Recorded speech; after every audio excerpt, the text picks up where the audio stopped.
In this segment, we start a discussion of multiple continuous random variables. Here are some objects that we're already familiar with.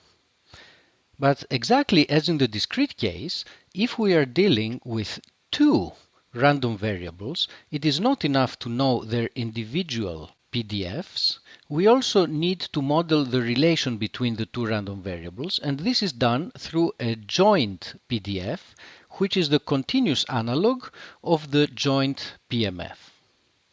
We will use this notation to indicate joint PDFs, where we use F to indicate that we are dealing with a density. So what remains to be done is to actually define this object and see how we use it.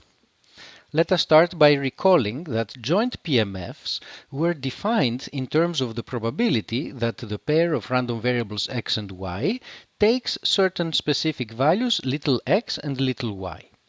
Regarding joint PDFs, we start by saying that it has to be non-negative. However, a more precise interpretation in terms of probabilities has to wait a little bit. Joint PDFs will be used to calculate probabilities. And this will be done in analogy with the discrete setting.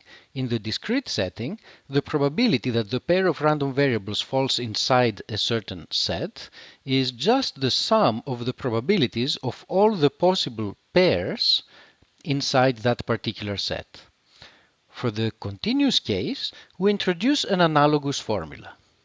We use the joint density instead of the joint PMF, and instead of having a summation, we now integrate. As in the discrete setting, we have one total unit of probability. The joint PDF tells us how this unit of probability is spread over the entire continuous two-dimensional plane.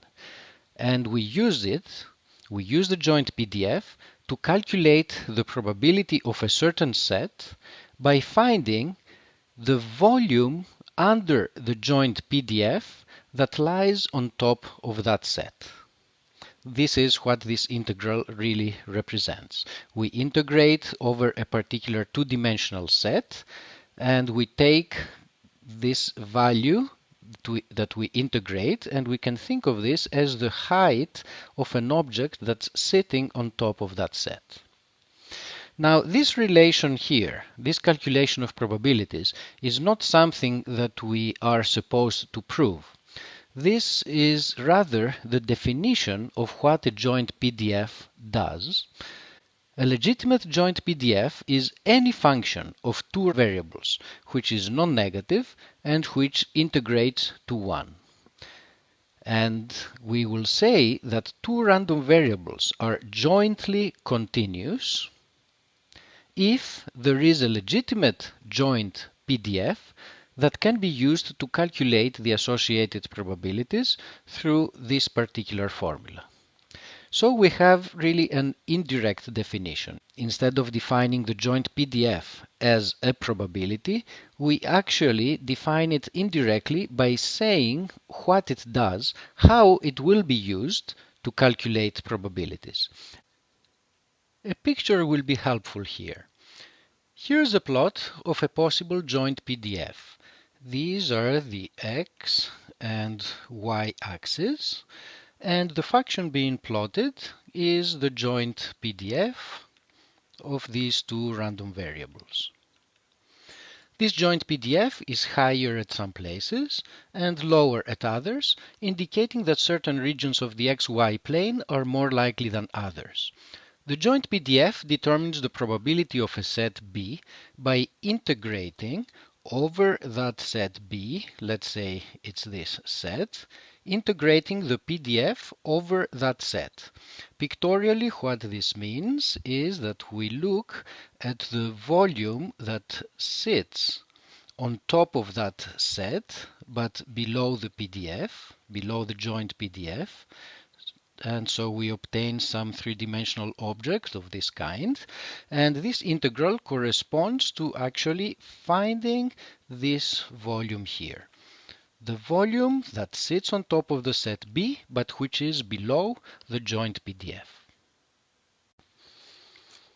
Let us now develop some additional understanding of joint PDFs.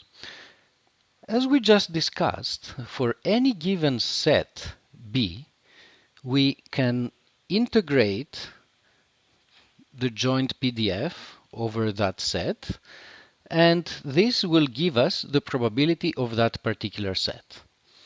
Of particular interest is the case where we're dealing with a set which is a rectangle, in which case the situation is a little simpler. So suppose that we have a rectangle where the x-coordinate ranges from A to B and the y-coordinate ranges from some C to some D.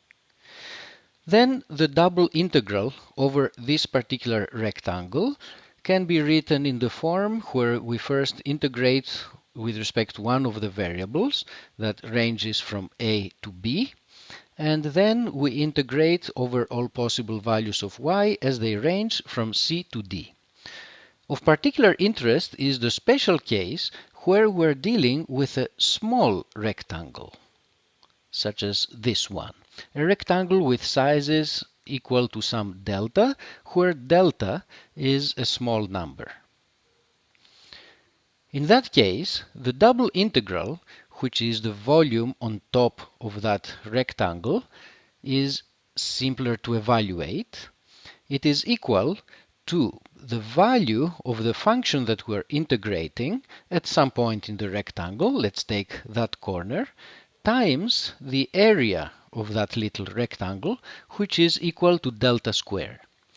So we have an interpretation of the joint PDF in terms of probabilities of small rectangles.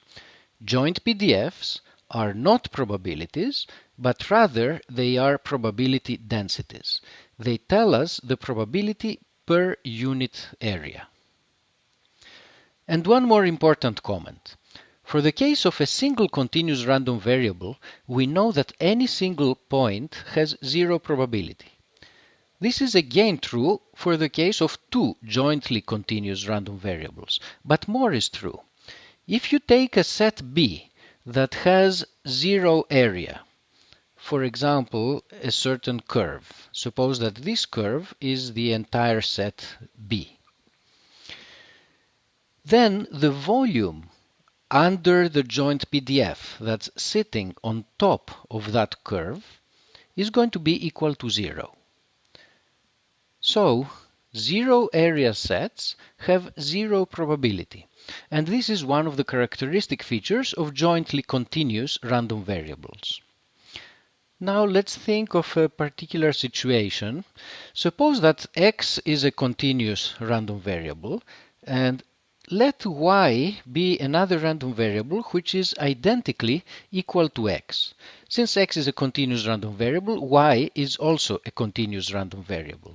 However, in this situation, we are certain that the outcome of the experiment is going to fall on the line where x equals y. All the probability lies on top of a line, and a line has zero area.